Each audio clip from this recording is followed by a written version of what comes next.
तो हाँ जी, today we will talk about was the Hera Pheri 3 controversy a PR stunt. हम सभी को पता है कि कुछ टाइम से बॉलीवुड की लेजेंडरी मूवी हेरा फेरी 3 को लेकर कुछ कंट्रोवर्सीज होकर रखी है। सबसे पहले तो इसके सीक्वल को लेकर, जो मतलब इसका पार्ट 3 आ रहा था, जब से वो अनाउंस हुआ है तब से कुछ ना कुछ अटपटी चीजें हो रही है। शुरुआत में अक्षय कुमार का मना कर देना कि नो राजू नो हेरा फेरी, तो जब उनको मनाना फिर डायरेक्टर को मनाना कि भाई प्रियदर्शन डायरेक्ट करेंगे, और फिर सबसे बड़ा बवाल कि बाबू भैया हेरा फेरी 3 के अंदर नहीं हो गए। और उन्होंने जो बवाल किया था भाई, वो सबके दिलों को चीर गया कि बाबू भैया के बिना कैसे, अपने लेजेंडरी ट्रियो है, इनके बिना हेरा फेरी नहीं हो सकती, तीनों के बिना, और तीनों में से अगर कोई भी एक चेंज होगा तो हेरा फेरी कैसे पूरी होगी। बट परेश रावल अटके हुए थे कि भाई उन्हें इस कैरेक्टर से अब कोई खास लगाव नहीं है, वो कुछ चेंज चाहते हैं, क्रिएटिव डिफरेंस वगैरह वगैरह। इसके कारण उन्होंने बीच में ही मूवी छोड़ दी थी। फिल्म क्रिटिक्स से लेकर बड़े बड़े क्रिएटर, बड़े बड़े इंटरव्यूज में हर जगह बात चल रही थी कि बाबू भैया वापसी कर लो,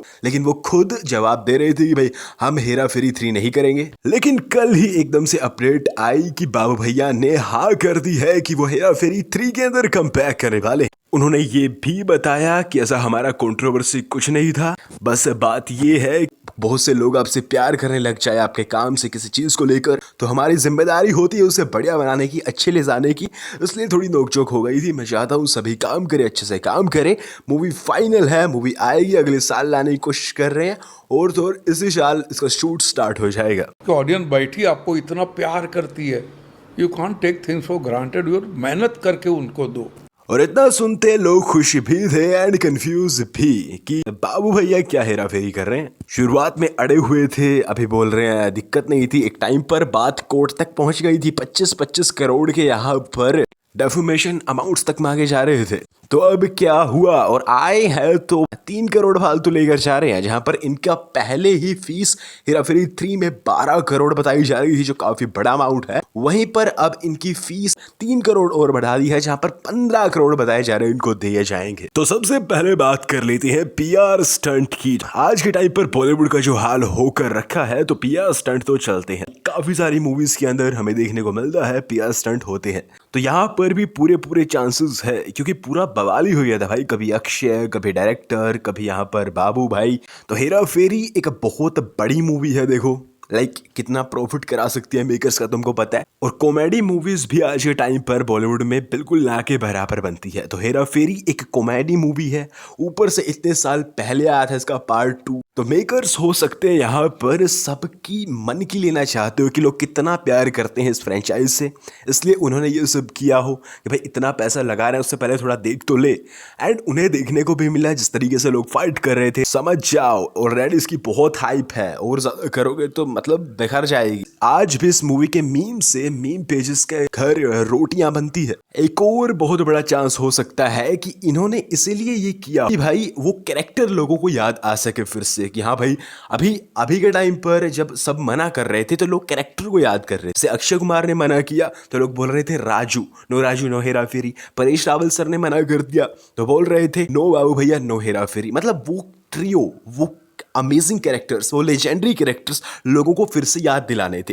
तो इन्हें ये तो श्योर हो गया कि हाइप बहुत तगड़ी है, एंड इसीलिए उन्हें वापसी भी करनी पड़ी। और दूसरी बात, ये चीज रियल भी हो सकती है, क्योंकि भाई देखो परेश रावल सर जो है वो बहुत ही लेजेंडरी एक्टर है, अपने काम को लेकर वो काफी सीरियस भी रहते हैं। अक्षय कुमार बिल्कुल उल्टा काम कर रहे हैं आज के टाइम पर। अक्षय कुमार 1 साल के अंदर 4 पिक्चरें बना देते हैं, जहां पर प्रोड्यूसर दूसरा हो तो उससे भाई मुठभेड़ करके वो मूवी के शूट के दिनों को कम कर देते हैं, बहुत जल्दी करवा देते हैं। तो यहाँ पर तो वो प्रोड्यूसर खुद ही है, अक्षय कुमार का यहाँ पर पैसा लगा है, तो इसीलिए वो सोच रहे हो बहुत जल्दी करने की, क्योंकि 2 महीने पहले ही हेरा फेरी 3 का टीजर ऑलरेडी बन चुका था, उसको लगाने वाले थे। तो टीजर ही इतनी जल्दी, मूवी 2026 में लगाने की सोच रहे हैं। तो हो सकता है परेश रावल सर बुरा मान गए हो कि भाई इतनी लेजेंडरी मूवी है, लोगों की इतनी इमोशन इससे जुड़े होगा, और जल्दबाजी तो भाई वो कतई मना कर गए होंगे, इसीलिए उन्होंने मना कर दिया हो। क्योंकि जहां पर अक्षय है वहां पर मूवी को जल्दी बनाना है। तो भाई ऐसा अगर कुछ है तो भाई बनाओ ही मत, क्योंकि हम नहीं चाहते कि हमारे इमोशन के साथ खिलवाड़ करा जाए। क्योंकि अभी के टाइम पर जो भी बड़ी बड़ी मूवीज के सीक्वल्स बने हैं वो पिटे ही है, चाहे फिर हाउसफुल हो या फिर और कोई। तो कुछ ऐसी बनाओ कि भाई कॉमेडी रा फिर से याद आ जाए, वो डायलॉग, वो अमेजिंग मीम्स, वो भाई स्टोरी, मतलब बवाल हो जाए। शायद अभी अक्षय भी समझ गए होंगे कि हाँ थोड़ा टाइम देना पड़ेगा। अरे स्टाइल है बाबू भैया, राजू का स्टाइल।